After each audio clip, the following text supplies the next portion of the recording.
Assalamualaikum warahmatullahi wabarakatuh.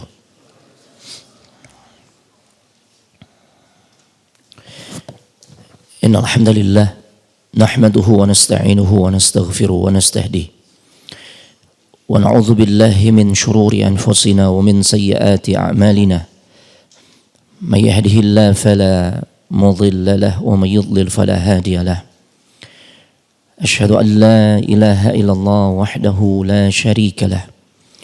Wa asyhadu anna Muhammadan abduhu wa rasuluh la nabiyya wa la rasula ba'dah. Allahumma salli wa sallim ala nabiyyina Muhammadin wa ala alihi wa ashabihi ajma'in. Ya ayyuhalladzina amanu ittaqullaha haqqa tuqatih wa la tamutunna illa wa antum muslimun. Ya ayyuhalladzina amanu ittaqullaha wa qulu qawlan sadida yuslih lakum a'malakum wa yaghfir lakum dhunubakum wa may yuti'illaha wa rasulahu faqad faza fawzan 'azima. Wa ba'd fa inna ahsanal kalam kalamullah wa khairal huda huda Muhammadin sallallahu alaihi wa alihi wasallam. Wa syarrul umuri muhdatsatuha wa kullu muhdatsatin bid'ah wa kullu bid'atin dhalalah wa kullu dhalalatin finnar. Amma ba'd, ayyuhal ikhwan wal akhwat fillah, a'azzani Allah wa iyyakum. Para ikhwan dan juga akhwat, bapak-bapak, ibu-ibu, serta adik-adik sekalian, jamaah salat maghrib Masjid Raya Cipinang Muara yang semoga dimuliakan oleh Allah Subhanahu wa taala. Alhamdulillah, kita sangat bersyukur kepada Allah Subhanahu wa taala. Di malam hari ini enggak terasa kita telah memasuki malam ke-9 di bulan Safar 1447 Hijriah yang juga bertepatan dengan tanggal 3 Agustus 2025. Bi'aunillahi wa taufiqihi, dengan pertolongan serta taufik dari Allah Subhanahu wa taala, kita semua bisa kembali dipertemukan di majelis yang mulia, yaitu majelis ilmu. Yang insya Allah di kesempatan malam hari ini kita akan kembali melanjutkan pelajaran kita berkaitan dengan pembahasan sirah an-nabawiyah, perjalanan hidup Nabi kita Muhammad sallallahu alaihi wa alihi wasallam, yang penuh dengan nilai-nilai pelajaran. Tema yang akan kita angkat di kesempatan malam hari ini berjudul Jejak Kecil yang Mengubah Dunia, yaitu pembahasan terkait masa kecil yang dialami oleh Nabi kita Muhammad sallallahu alaihi wasallam. Banyak peristiwa-peristiwa besar yang memang Allah takdirkan harus dijalani oleh Nabi sallallahu alaihi wasallam, yang para ulama sejarah katakan boleh jadi itu merupakan salah satu bentuk persiapan yang Allah tetapkan bagi Nabi sallallahu alaihi wasallam sampai kemudian beliau benar-benar siap menjadi pemimpin umat manusia, ya, dengan segala keteladanannya. Di antara peristiwa-peristiwa yang dicatat di dalam sejarah adalah tatkala dibelahnya dada Nabi kita Muhammad sallallahu alaihi wasallam. Dan peristiwa ini merupakan salah satu mukjizat yang dialami oleh Nabi kita Muhammad sallallahu alaihi wasallam. Dan para ulama menyebutkan bahwasanya proses pembelahan dada Nabi sallallahu alaihi wasallam itu terjadi berapa kali Bapak Ibu? 2 kali, ya. Yang pertama, ketika beliau berada di bawah pemeliharaan sosok wanita yang tercatat di dalam sejarah, namanya adalah Halimah As-Sa'diyah, ya. Tatkala usia beliau kurang lebih sekitar 4 atau 5 tahun, 4 sampai 5 tahun, jemaah. Itu peristiwa pertama ketika dada Nabi dibelah. Yang kedua, itu tatkala beliau akan melakukan perjalanan Isra wal Mi'raj. Ya, kembali Allah Subhanahu wa taala mentakdirkan beliau harus menjalani satu fase dalam kehidupannya ketika dadanya kembali dibelah. Ya. Kejadian pertama diceritakan dalam hadis sahih yang sampai kepada kita dalam banyak riwayat. Di antaranya dari sahabat Anas ibn Malik radhiyallahu taala anhu. Beliau pernah berkata, anna Rasulullah sallallahu alaihi wasallam atahu Jibril wa huwa yal'abu ma'al ghidman. Bahwasanya Rasulullah SAW pernah didatengin malaikat Jibril. Kapan kejadiannya? Saat beliau itu ya sedang asyik bermain bersama teman-temannya yang lain, jemaah. Ya. Lalu kemudian Jibril memegang dan menjatuhkan diri Nabi sallallahu alaihi wasallam, fa akhadhahu fa sara'ahu fa syaqqa qalbahu fastakhraja minhu 'alaqah. Lalu Jibril memegang tubuh Nabi kita Muhammad sallallahu alaihi wasallam yang saat itu masih kecil ya, berusia kurang lebih sekitar 4 sampai 5 tahun. Dan kemudian menjatuhkan tubuhnya atau merebahkan tubuhnya dan dibelahlah dada Nabi kita Muhammad sallallahu alaihi wasallam. Ya Allah. Ya. Dan kemudian dikeluarkan bagian hatinya. Nah, dan kemudian dikeluarkan segumpal darah darinya. Qala hadza.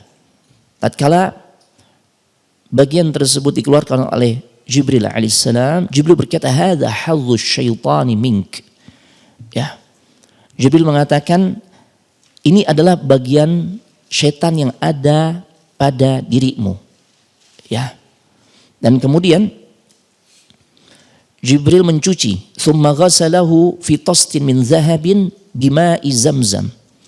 Kemudian Jibril alaihissalam mencuci hati Nabi yang sudah dikeluarkan tersebut, dan bagian yang kata Jibril, ini ada setan di sini nih. Ya. Kemudian dibuang bagian tersebut. Kemudian dicuci ya hati beliau di sebuah wadah. Ya mungkin bahasa kita baskom atau tempayan ya. Yang di sini disebutkan dalam riwayat Anas bin Malik ya, disebutkan wadah tersebut terbuat dari emas, jemaah. Dan air yang digunakan untuk mencuci hatinya Nabi, air apa jemaah? Zam-zam. Ya. Makanya ini air berkah, jemaah. Air zam-zam. Jadi kalau kita mau cari keberkahan lewat satu media yang disyariatkan, di antaranya melalui air zam-zam. Ya, kalau bahasa kita nih ngalap berkah. Ngalap berkah yang dibenarkan dalam syariat itu diantaranya adalah dengan minum zam-zam. Ya, na'am. Thumma la'amahu thumma a'adahu fi makanih. Kemudian setelah dicuci dengan air zam-zam tersebut, ya hatinya Nabi, ya Jibril menjahit dan mengembalikan hati beliau. Ya, dikembalikan hati beliau ke posisi semula dan kemudian menjahitnya. Allahu Akbar. Nah, kondisi seperti itu dilihat oleh teman-temannya Nabi sallallahu alaihi wasallam. Ya, teman-teman sepermainannya. Ya Allah. Sebagian ahli sejarah mengatakan termasuk juga ya sebagian putranya Halimah As-Sa'diyah. Ya Allah. Akhirnya mereka berlarian, ketakutan. Ya kebayang ya, melihat pemandangan seperti itu. Ya temannya direbahkan tubuhnya dan kemudian dibelah dadanya, dikeluarkan bagian hatinya, dicuci. Ya kemudian dikembalikan lagi ke tempat semula dan dijahit di bagian dadanya Nabi sallallahu alaihi wasallam. Makanya Anas pula yang pernah menyampaikan satu hadis yang menceritakan tentang keadaan dadanya Nabi sallallahu alaihi wasallam itu terdapat bekas jahitan. Ya. Nah, ya tentu pemandangan seperti itu menyeramkan jemaah. Ya. Sehingga membuat teman-teman sepermainan Nabi itu pada lari jemaah. Dan mereka melapor kepada ila ummihi. Ummihi di sini maksudnya adalah sang pengasuh, yaitu Halimah As-Sa'diyah. Ya. Taib. Dan mereka melaporkan. Apa yang mereka laporkan kepada Halimah As-Sa'diyah? Mereka mengatakan inna Muhammadan qad qutila. Ya sesungguhnya Muhammad telah dibunuh. Ya sebagaimana polosnya anak-anak, apa yang dia lihat itulah yang dia sampaikan. Muhammad dibunuh. Ya Allah. Ya, fastaqbalat wa huwa muntaqi'ul laun. Ya, qala Anas qad kuntu ara athar al-makhit fi sadrihi. Ya.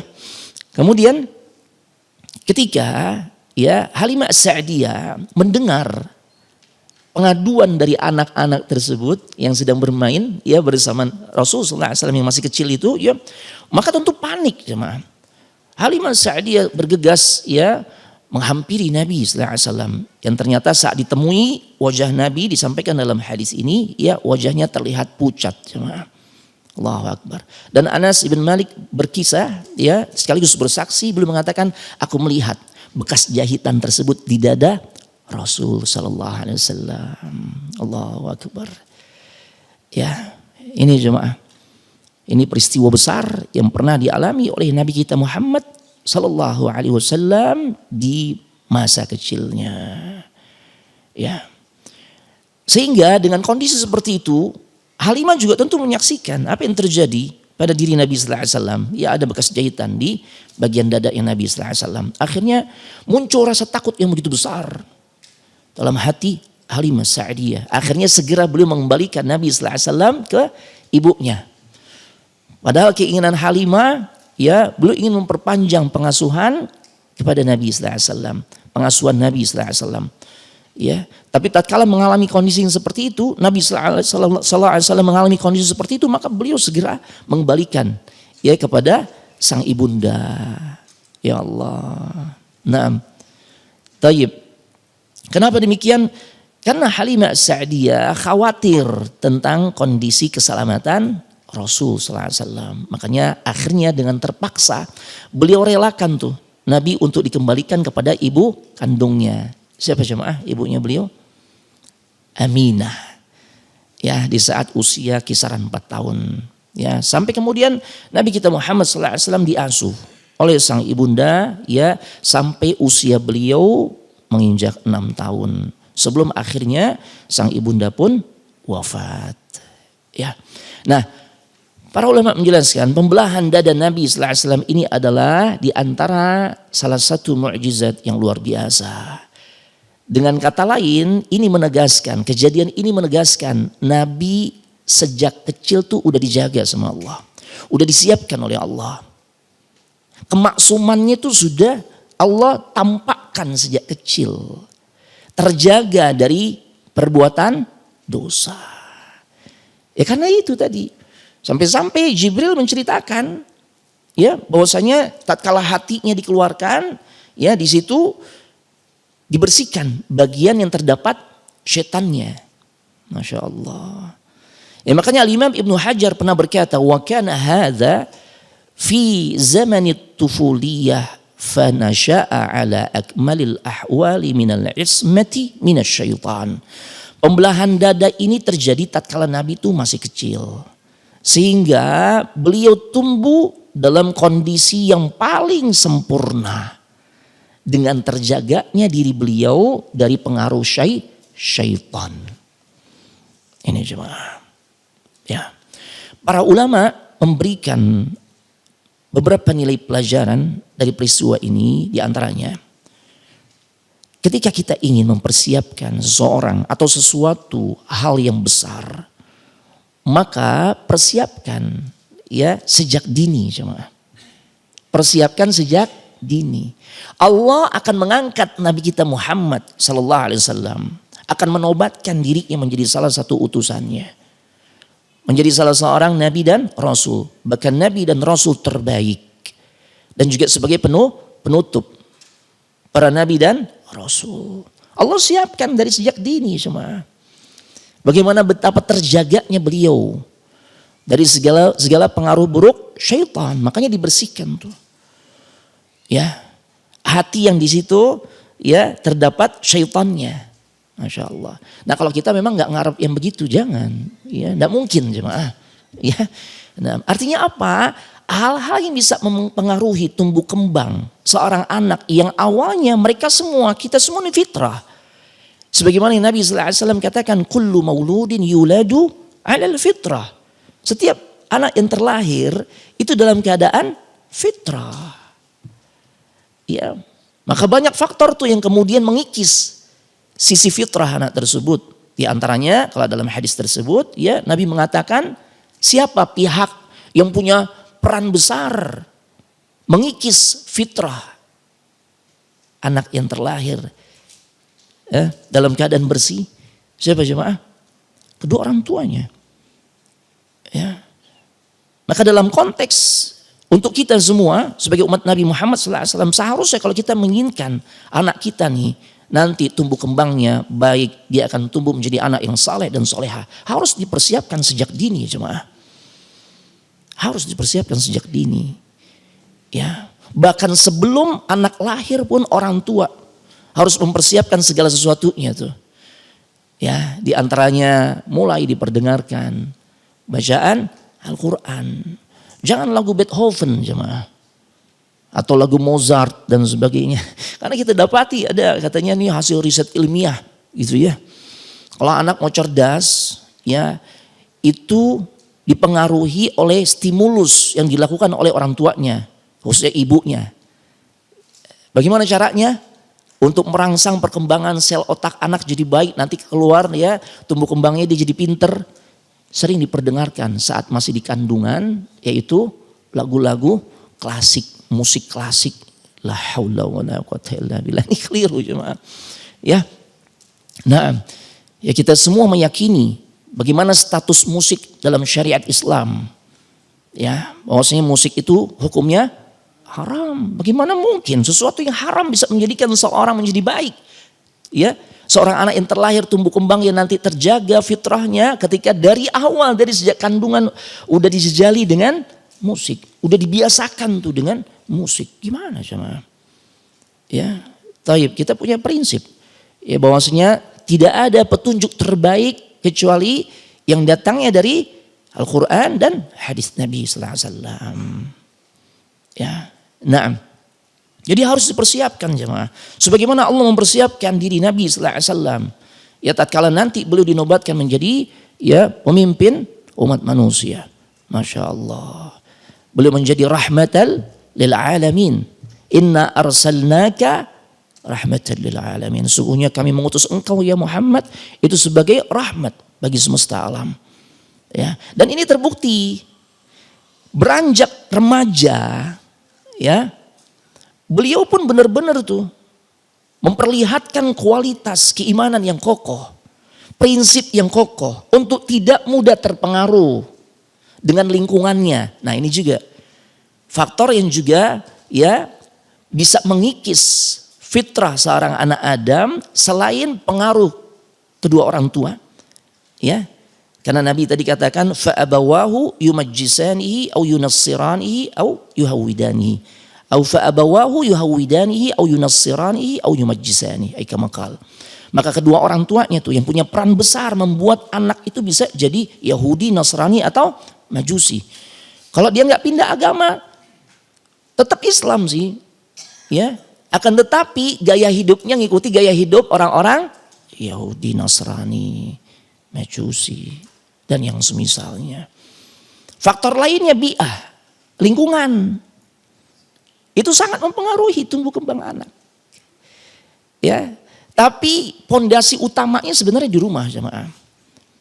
Ya, karena kita hidup di era yang memang kita nggak bisa menghindar dari yang namanya lingkungan seperti sekarang jemaah.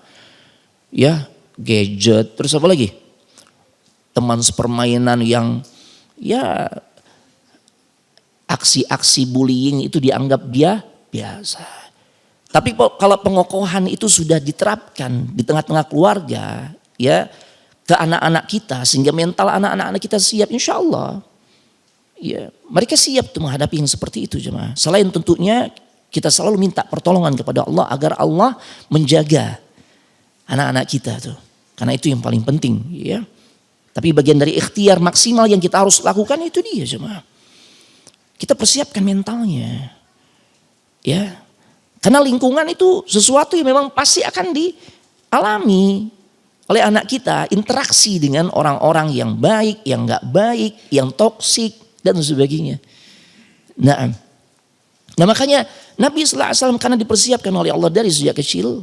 Ya, ini luar biasa. Ujian yang beliau alami di masa remajanya pun beliau pernah rasakan.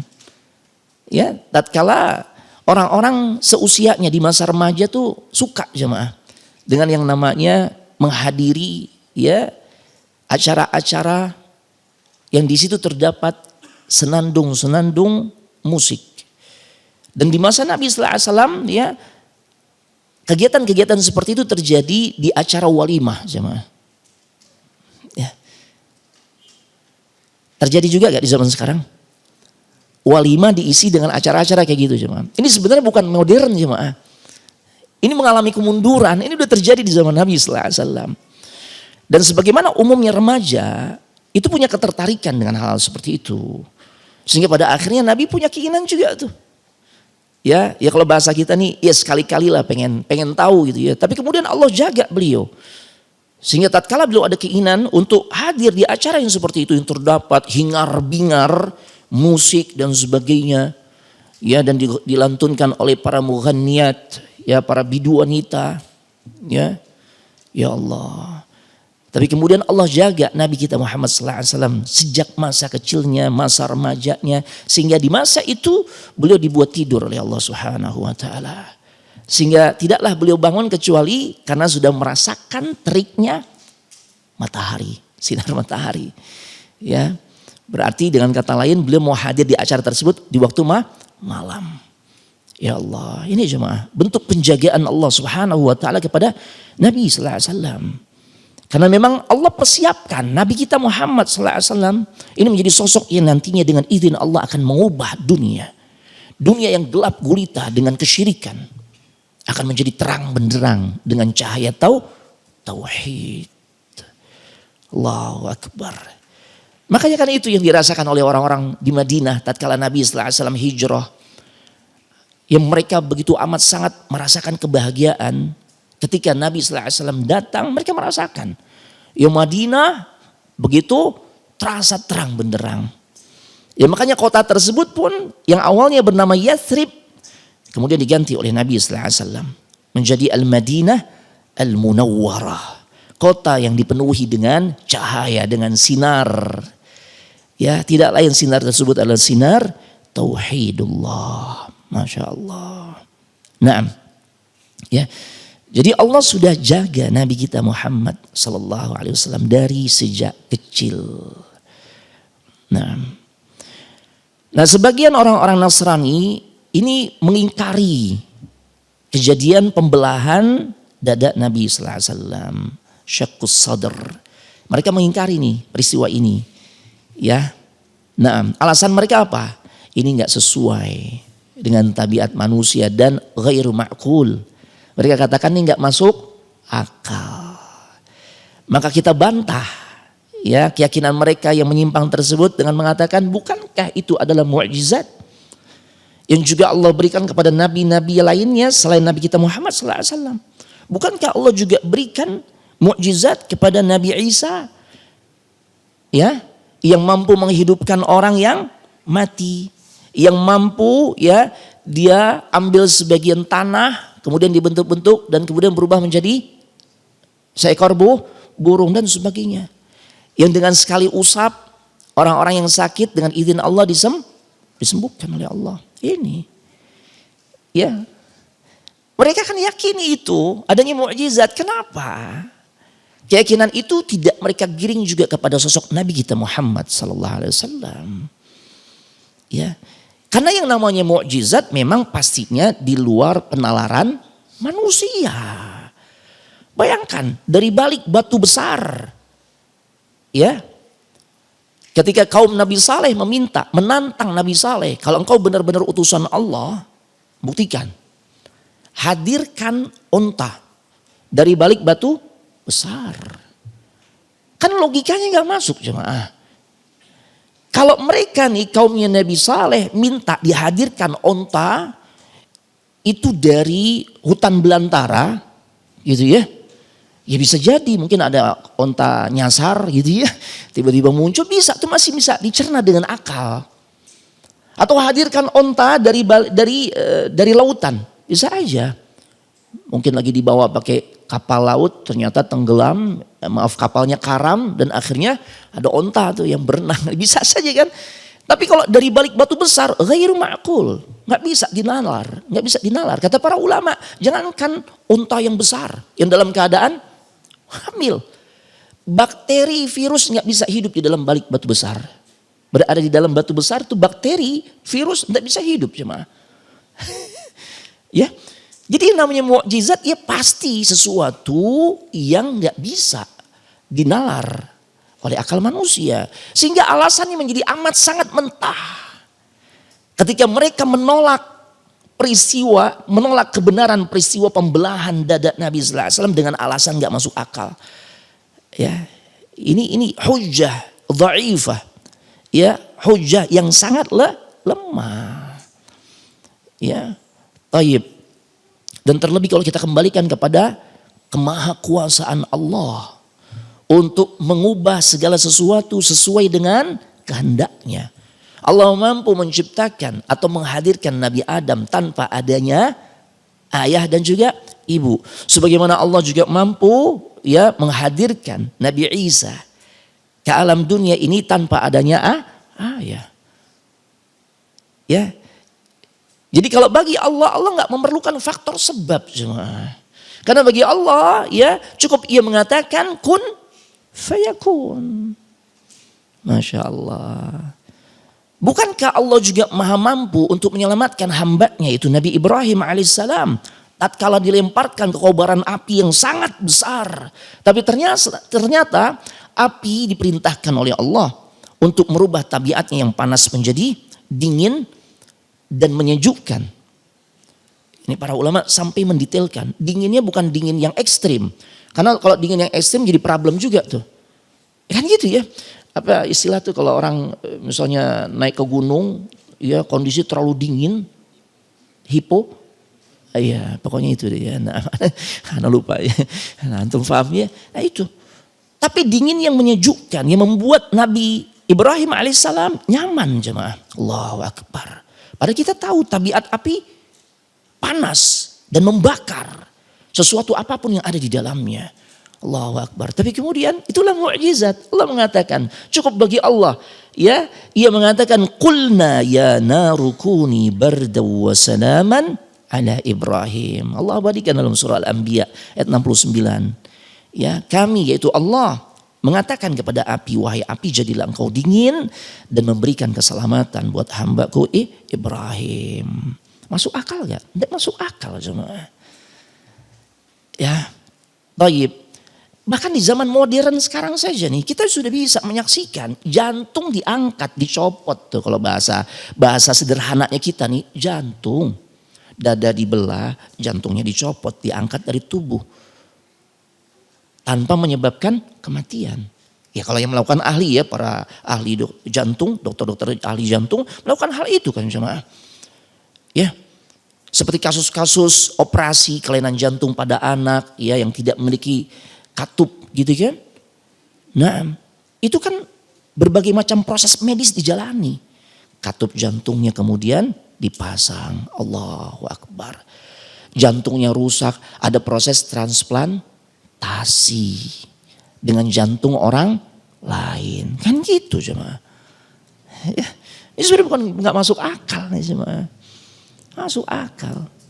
Ya cuma memang orang-orang yang dijauhkan oleh Allah Subhanahu wa taala ya untuk tunduk patuh dengan kekuasaan Allah, untuk mau meyakini kekuasaan Allah, mereka selalu menolak sesuatu yang sebenarnya ya pembuktiannya itu sebenarnya sudah sering mereka saksikan. Yang namanya mukjizat mereka juga saksikan itu terjadi pada nabi-nabi mereka jemaah. Tapi Bapak Ibu jemaah sekalian semoga dimuliakan oleh Allah Subhanahu wa taala, di antara manfaat nyata dari pembersihan jantung atau hatinya Nabi sallallahu alaihi wasallam ini adalah sebagai bentuk penjagaan Allah terhadap dirinya dari berbagai macam godaan syaitan. Karena yang menjadikan fitrah anak cucu Nabi Adam itu rusak, itu adalah karena godaan syaitan. Fajtalatis syayatin. Syaitan tuh yang menggelincirkan manusia. Ya makanya Allah jaga tuh Nabi dari pengaruh syaitan. Karena dari sejak awal udah dipersiapkan. Makanya tatkala kita nih punya qarin, ada gak kita qarin? Ada. Dari kalangan bangsa jin. Jin yang baik atau yang jahat, Pak? Iya, gak baik, Pak. Jin-jin yang nakal gitu ya. Yang tatkala membisikkan ke hal-hal yang tidak baik. Dan Nabi mengatakan, pada diriku juga ada. Ya, akan tetapi Allah sudah tundukkan dirinya. Sehingga tidaklah dia memerintahkan kecuali kepada yang baik. Kalau kita ya beda, jangan berharap seperti Nabi gitu ya. Nah, kalau qarin yang ada pada diri kita itu tuh yang membisikkan kepada hal-hal yang tidak baik, jemaah. Ya Allah. Nah, dari sini jemaah, ya, kita menjadi semakin faham ketika Allah jaga diri Nabi sallallahu alaihi wasallam. Proses penjagaan Allah, ya, Allah sudah tunjukkan di masa kecilnya Nabi sallallahu alaihi wasallam agar beliau terselamatkan dari yang namanya godaan syaitan. Sehingga kita melihat bagaimana mulianya akhlak Nabi sallallahu alaihi wasallam. Makanya Pak, kalau kita menginginkan anak-anak kita juga memiliki akhlak yang baik, akhlakul karimah, al-akhlakul karimah, maka dari sejak dini sudah mulai diajarkan, sudah mulai ditanamkan, sudah mulai dicontohkan, Pak. Ya. Ini penting sekali, Pak. Terlebih akhlak yang baik itu kategorinya ada dua, Pak. Ada yang sifatnya jibiliyat, kata para ulama. Ya, kalau jibiliyat itu emang udah dari bawaan awalnya, bahasa ya orang sekarang tuh udah bawaan orok, Ustadz. Dari kecil nih sabar banget nih anak-anaknya satu ini nih. Ngalah banget, Ustadz. Justru yang lebih aktif, yang lebih dominan adik-adiknya. Ini abangnya Masya Allah, Ustadz. Iya. Nah, kalau kita melihat ada anak yang dari sejak kecil seperti itu, nah berarti akhlak baiknya memang sudah Allah tanamkan dari awal tuh. Ini disebut dengan jibiliyat. Ya, bahasa simpelnya bawaan lahir, bawaan orok gitu ya. Nah, seperti itu. Nah, model akhlak mulia yang kedua, dan ini umumnya yang ada pada diri kita, Pak.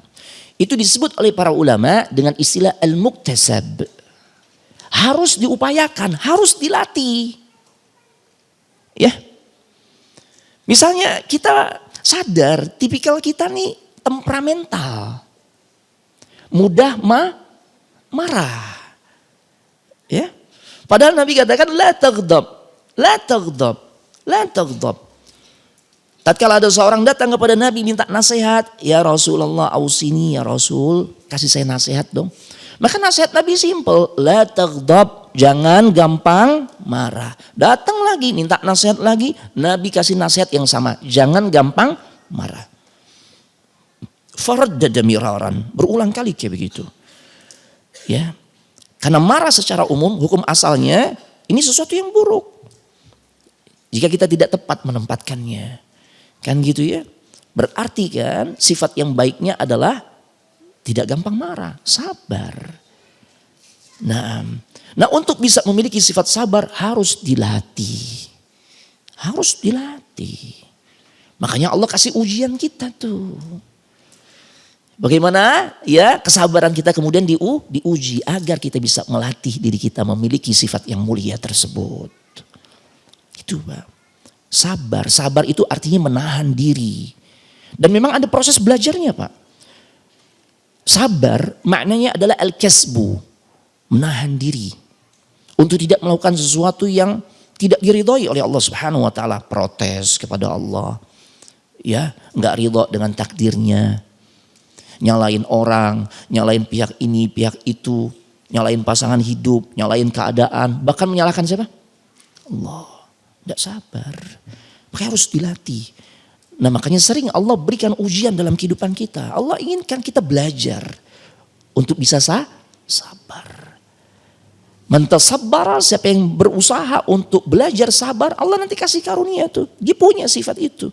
Makanya ada akhlak mulia yang disebut dengan istilah al-muktasab. Diupayakan, dilatih. Itu Pak. Sabar. Kan kita nih yang sulitnya sabar Pak. Sabar untuk enggak gampang komen tuh. Kan zaman sekarang gitu ya. Apa aja dikomenin Pak. Padahal kita enggak paham tuh. Cuma lagi viral kayaknya nggak sedap Ustadz kalau nggak nimbrung kan gitu. Akhirnya komen. Padahal disuruh sabar, jaga lisan kan gitu ya. Dan untuk bisa menjaga lisan nih butuh perangkat ya sifat yang baik. Tidak lain itu adalah kesabaran. Ya makanya para ulama seperti Al-Muwarriq Al-Ajli belajar sabar untuk tidak mudah mengucapkan komentar. Beliau belajar teknik diamnya itu selama fi asyri sinin. Berapa tahun Pak? 10 tahun. Al-Muwarriq Al-Ajli katakan ta'allamtu samta fi asyri sinin. Aku sabar tuh belajar tentang teknik diam. Padahal kalau kita semangatnya belajar teknik apa Pak? Bicara ya. Makanya kelas-kelas yang dibuka Pak. Flyer-flyer di medsos.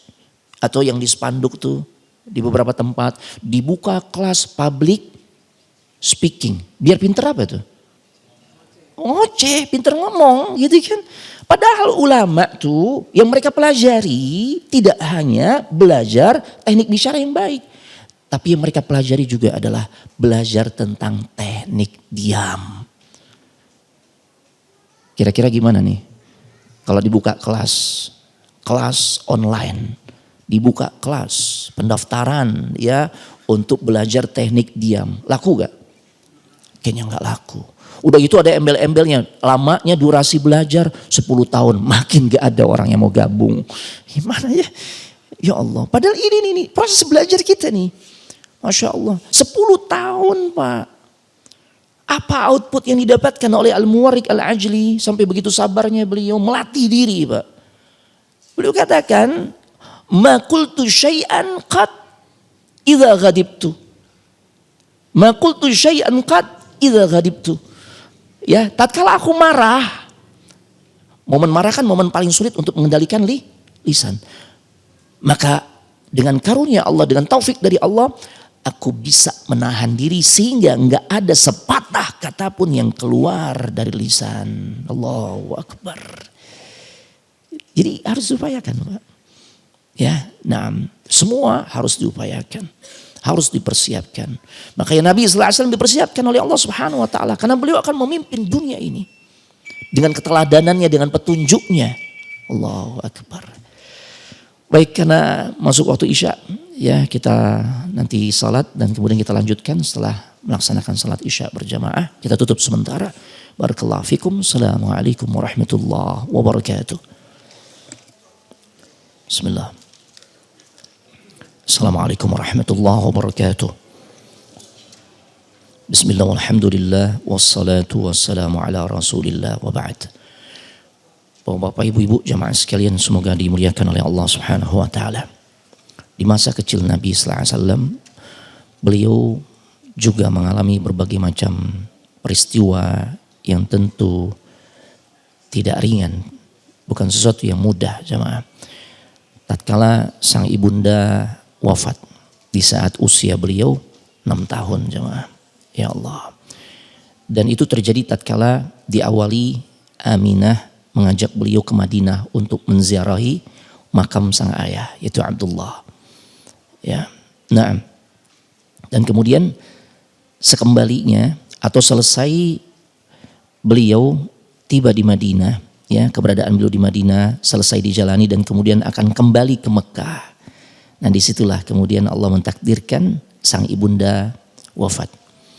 Ya, Aminah meninggal tuh ya pada saat perjalanan kembali ke Mekah. Yaitu ketika Nabi dan Aminah tiba di satu kota yang namanya Abwa. Itu jaraknya sekitar kurang lebih 240 km dari Mekah. Ya, atau dengan kata lain ini setengah perjalanan jemaah, setengah perjalanan. Diawali ya sang ibunda sakit ya dan kemudian Allah jadikan itu sebagai sebab ya beliau kemudian menemui ajalnya. Dan ini sesuatu cobaan yang luar biasa jemaah yang dialami oleh Nabi sallallahu alaihi wasallam saat usia beliau masih kecil, saat di usia beliau yang masih sangat membutuhkan bekapan kasih sayang seorang ibu. Ya Allah. Dan ini menjadi motivasi jika di antara kita Allah menguji kehidupan yang kita jalani juga mirip dengan apa yang dialami oleh Nabi sallallahu alaihi wasallam. ya orang yang paling berarti dalam kehidupan kita meninggal, ternyata ya itu pun dialami oleh Nabi Sallallahu Alaihi Wasallam. Ya, terlebih lagi sang ibu wafat di tengah perjalanan. Ya Allah, ya, taib, sehingga itu menjadi semakin berat ujian yang dialami oleh Nabi Sallallahu Alaihi Wasallam. Makanya pantas kalau kemudian Nabi Sallallahu Alaihi Wasallam pernah mengatakan tatkala ditanya oleh seseorang tentang manusia yang paling berat ujiannya, maka Rasulullah SAW menjawab al-anbiya. Golongan manusia yang paling berat ujiannya itu adalah para nabi, summa salihun, kemudian orang-orang saleh, summal amsal fal amsal, kemudian orang-orang yang berikutnya, artinya yang keimanannya cukup bagus.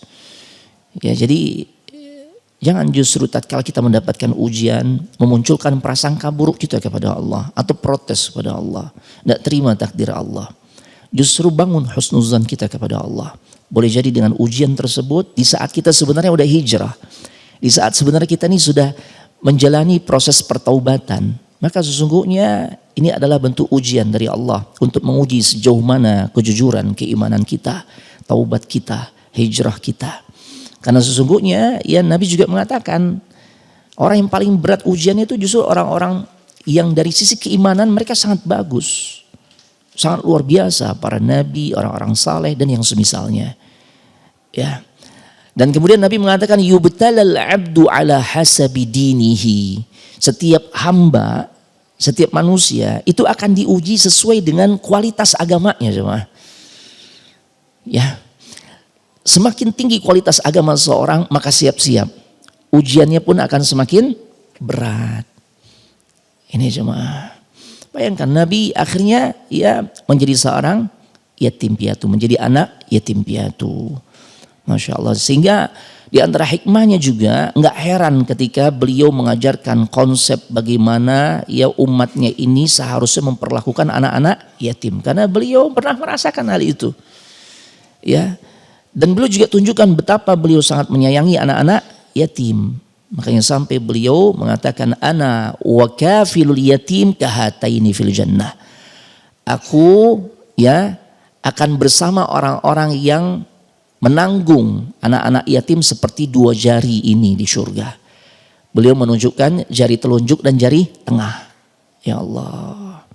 Ini menunjukkan betapa dekatnya ya kedudukan orang-orang yang memuliakan anak yatim ya dengan Nabi sallallahu alaihi wasallam. Taib. Dan kemudian perjalanan hidup Nabi sallallahu alaihi wasallam berlanjut tatkala beliau diasuh oleh sang kakek. Nah, kata para ulama, di sini Nabi banyak belajar tentang prinsip-prinsip leadership. Prinsip-prinsip kepemimpinan, karena belum jadi seorang pemimpin nanti kan. Pemimpin manusia. Ya, Masya Allah. Taib. Nah makanya Nabi pun dari sejak kecil tuh sudah mulai belajar, diantaranya melalui kakeknya. Karena kita tahu kakeknya Abdul Muttalib itu penguasa, pemimpin di Mekah. Walaupun bukan pemimpin yang absolut ya, bukan pemimpin satu-satunya. Karena pola kepemimpinan di Mekah itu masing-masing kabilah punya pemimpin. Ya, nggak ada pemimpin tunggal. Cuma memang pengaruh Abdul Muttalib ya, kepemimpinan beliau melebihi, wibawanya itu melebihi pemimpin-pemimpin yang lain. Kewibawaan beliau. Dengan sebab apa?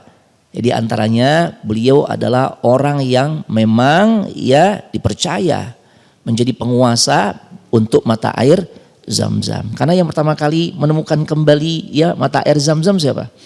Kakeknya Nabi, Abdul Muttalib. Ya, sehingga mengangkat wibawa atau pamor beliau ya melebihi pemimpin-pemimpin lainnya. Nabi banyak belajar tuh. Ya para ulama jelaskan tentang masalah prinsip leadership. Ya. Sampai-sampai sang kakek pun begitu amat sangat mencurahkan kasih sayangnya secara maksimal. Ya dikisahkan ya tatkala Abdul Muttalib punya tempat duduk khusus. Ya. Dan tidak ada yang berani termasuk anak-anaknya duduk di tempat tersebut. Tapi ternyata ketika Nabi sallallahu alaihi wasallam duduk dan bermain-main di tempat tersebut, ya, maka sang kakek pun mempersilahkan. Ya, enggak melarangnya. Masya Allah. Sekalipun paman-pamannya ngelarang tuh. Ya, tapi ternyata sang kakek mempersilahkan Nabi ya untuk bermain dengan sepuas-puasnya di tempat di tempatnya beliau, di tempatnya Abdul Muttalib. Ini luar biasa jemaah. Ya. Dan kakeknya mengatakan, biarkan Muhammad, karena sungguh aku yakin kelak dia akan menjadi orang besar. Ya. Nah, itu firasat yang disampaikan oleh sang kakek. Masya Allah.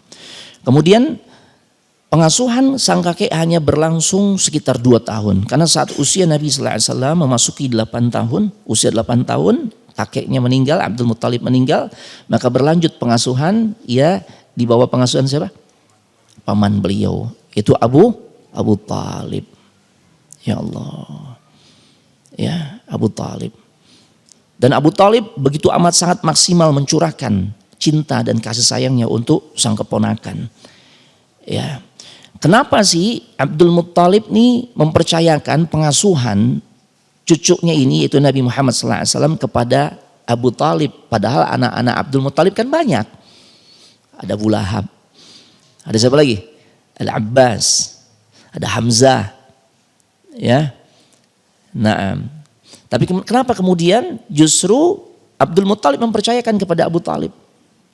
Kata para ulama sejarah karena memang hubungan nasab antara Abu Talib dengan ayahnya Rasul SAW itu Abdullah itu saudara kandung.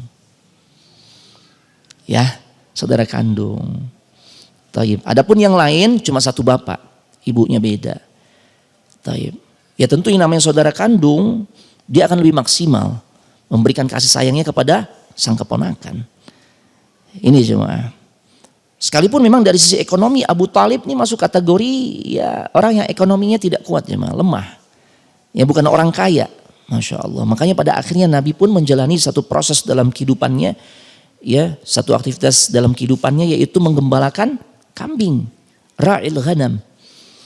Ya. Nah, di antaranya Nabi menggembalakan kambing itu untuk ngebantu sang paman.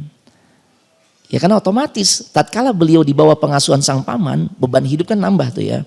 Nah Nabi mengajarkan tentang konsep kemandirian. Ya, beliau menggembalakan kambing, bukan kambing miliknya. Tapi kambing milik orang lain. Yang kemudian ya dari apa yang Nabi lakukan tersebut, beliau diberikan upah. Dan hasil yang beliau terima, beliau berikan untuk membantu sang paman. Luar biasa jemaah. Dari sejak kecil jemaah. Dan Rasulullah SAW berkaitan dengan masalah menggembalakan kambing pernah mengatakan ma ba'atsallahu nabiyyan illa ra'al ghanam. Ya. Setiap nabi yang Allah utus pasti kebanyakan mereka juga menjalani aktivitas menggembalakan kambing. Ya. Kemudian sahabat nanya, termasuk engkau ya Rasul? Ini sahabat-sahabat yang tentu yang enggak tahu tentang ya perjalanan hidup Nabi di masa kecilnya. Mereka nanya tuh. Ya. Taib. Maka Nabi mengatakan, "Na'am, kuntu ar'aha ala qararit li ahli Makkah." Iya, saya juga dulu menggembalakan kambing dan saya diupah. Ya, tatkala saya menggembalakan kambing milik para penduduk Mekah. Jadi Nabi enggak punya kambing sebenarnya saat itu. Ya, jadi kambing yang beliau gembalakan itu milik orang lain. Tugasnya hanya merawatnya dan kemudian mendapatkan upah. Dan upahnya itu untuk ngebantu sang paman. Allahu Akbar. Ya karena memang Abu Talib kan anaknya banyak cuma. Tanggungannya pun banyak. Allahu Akbar. Bapak Ibu jamaah sekalian semoga dimuliakan oleh Allah Subhanahu wa taala. Ya. Makanya Nabi sangat tahu tuh tentang karakter kambing. Ya, tentang karakter kambing. Ya Rasul pernah berkata, "Alaikum bil aswadi minhu fa innahu atyabuh." Ya. Beliau katakan pilih kalau kalian nih ya ingin memiliki kambing, pilih yang warnanya hitam. Karena ternyata kambing hitam itu kata Nabi apa? Yang paling enak rasanya jemaah. Silakan buktikan ya. Nah. Taib. Ya, sehingga para sahabat semakin paham, oh Nabi tuh tahu banget tuh tentang seluk-beluk dunia perkambingan. Karena memang dulunya masih kecilnya beliau biasa tuh membalakan kambing. Ya. Nah, dari sini jemaah kita bisa mengambil satu pelajaran besar. Ya, hikmah kenapa Nabi pernah menjalani aktivitas menggembalakan kambing di masa kecil atau di masa remajanya. Di antaranya dari aktivitas yang dijalani oleh Nabi di masa kecil atau di masa remajanya ini, ya, di sini kita belajar tentang nilai-nilai ketawaduan sejak dini. Ya. Nabi sallallahu alaihi wasallam ketika ditanya tentang masa lalunya, beliau cerita tuh dengan begitu jelas dan tegas bahwasanya dulunya juga aku adalah penggembala kambing.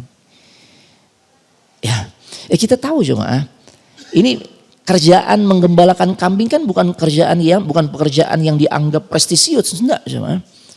Bahkan dipandang sebelah mata. Tapi beliau nggak nutup-nutupin tuh. Iya kan? Ini saking tawaduknya beliau. Belum nggak mengatakan, enggak siapa bilang, ente salah orang kali, itu Muhammad yang lain kali. Enggak, Nabi mengatakan, aku menggembalakan kambing.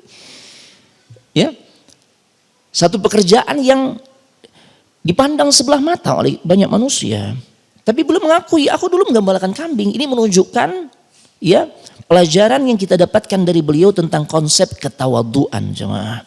Makanya sampai-sampai Al-Imam Ibnu Hajar berkomentar, wa fi dzikrin Nabi sallallahu alaihi wasallam lidzalika ba'da an ulima kaunuhu akramal khalqi 'ala Allah ma kana 'alaihi min 'azimit tawadu' li rabbih wat tasrihi biminnatihi 'alaihi wa 'ala ikhwanihi minal anbiya.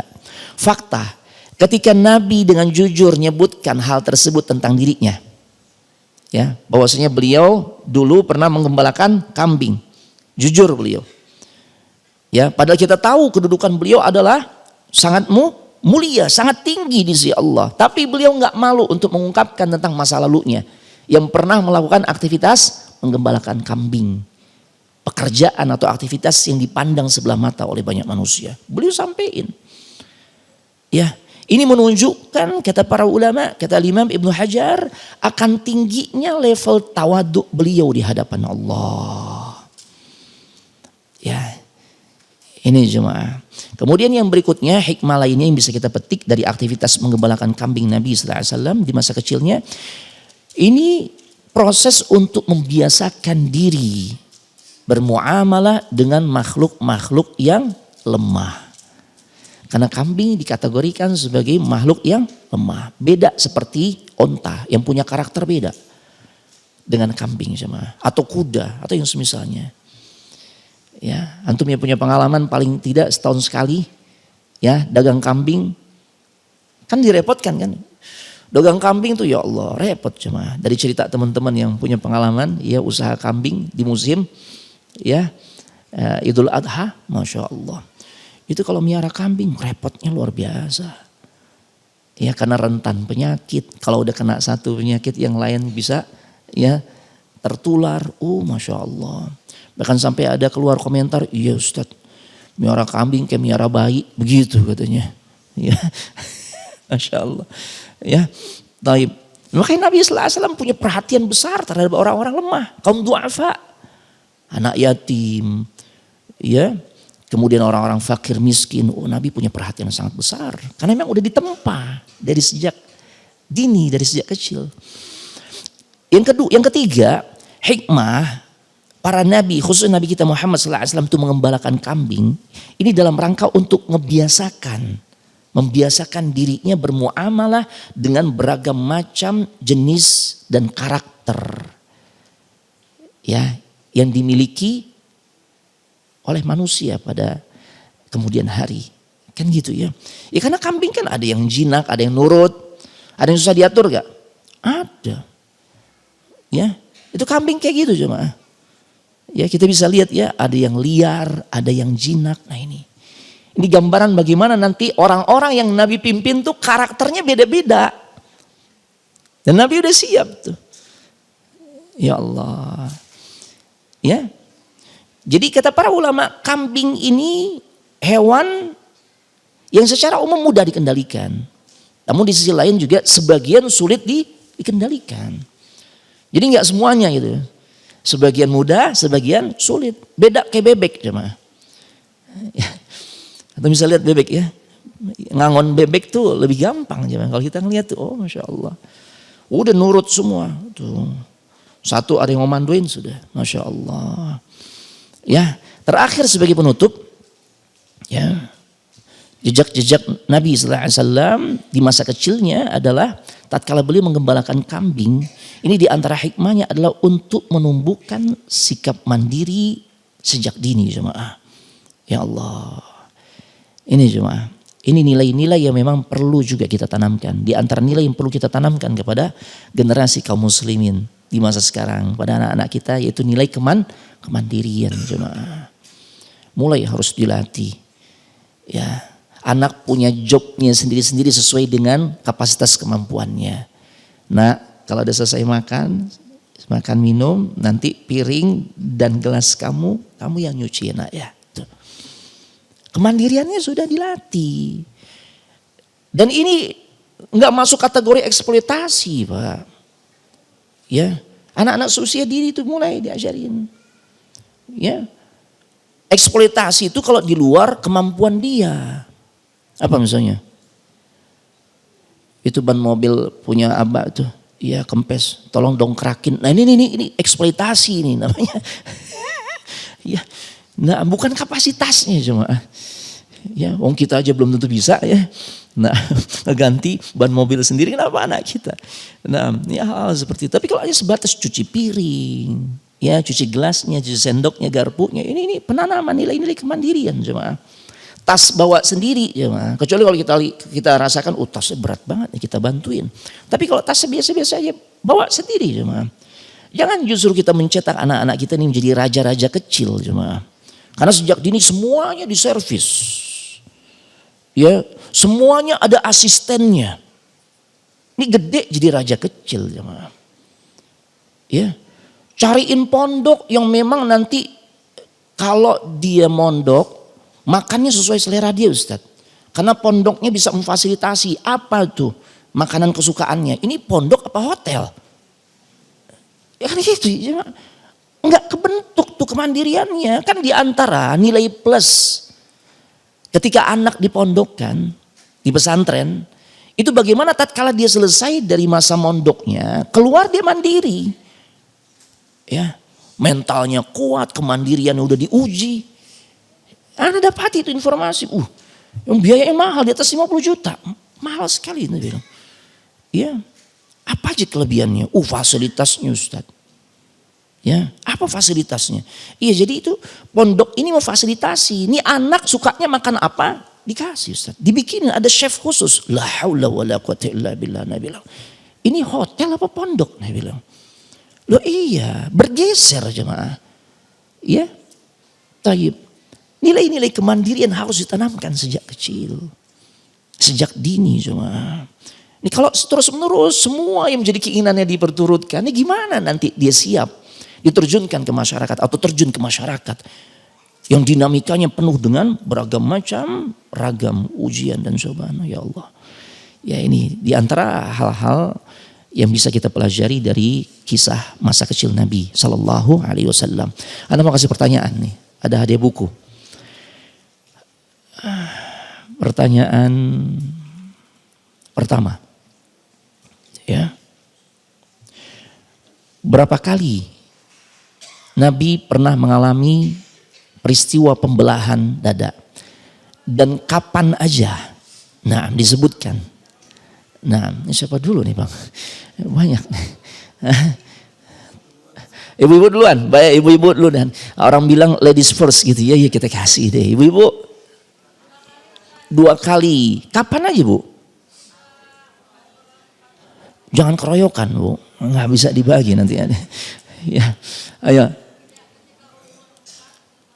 Satu lagi. Iya, peristiwa Isra Mi'raj. Ibu mau hadiah yang mana? Ada kunci sukses di alam kubur, zikir pagi petang, takwa sepanjang hari. Hah? Ya di alam kubur, Masya Allah. Iya nih, fadlan nanti telah dikasihin Bang ya. Nah, pertanyaan berikutnya. Sekarang laki-laki Bu ya. Nah, tayyib. Apa aja hikmah-hikmah yang bisa kita petik dari kisah ya kehidupan Nabi di masa kecil ketika beliau menggembalakan kambing? Sebutkan paling tidak 2 deh. Fadhal Bang. Belajar mandiri. Apa Bang? Apa di antara itu? Beliau ngaku tuh, ya ana dulu ya pernah gembalakan kambing. Pengakuan beliau itu mengajarkan apa Bang? Tawadhu, Masya Allah. Tapi yang mana Bang? Yang takwa ya, Masya Allah, takwa sepanjang hari. Nah, satu lagi ya. Nah, satu lagi. Siapa sahabat tuh yang sering meriwayatkan hadis-hadis yang berkaitan dengan pribadi Nabi sallallahu alaihi wasallam, di antaranya melihat ada belahan dada tuh, ada bekas jahitan di dadanya Nabi sallallahu alaihi wasallam. Masya Allah, antum. Anas bin Malik, barakallahu fikum. Baik ya, ini bisa anda sampaikan, mudah-mudahan manfaat. Insyaallah kita ketemu lagi bulan depan. Barakallahu fikum. Subhanakallahumma wa bihamdik, asyhadu an la ilaha illa anta astaghfiruka wa atubu ilaik. Assalamualaikum warahmatullahi wabarakatuh.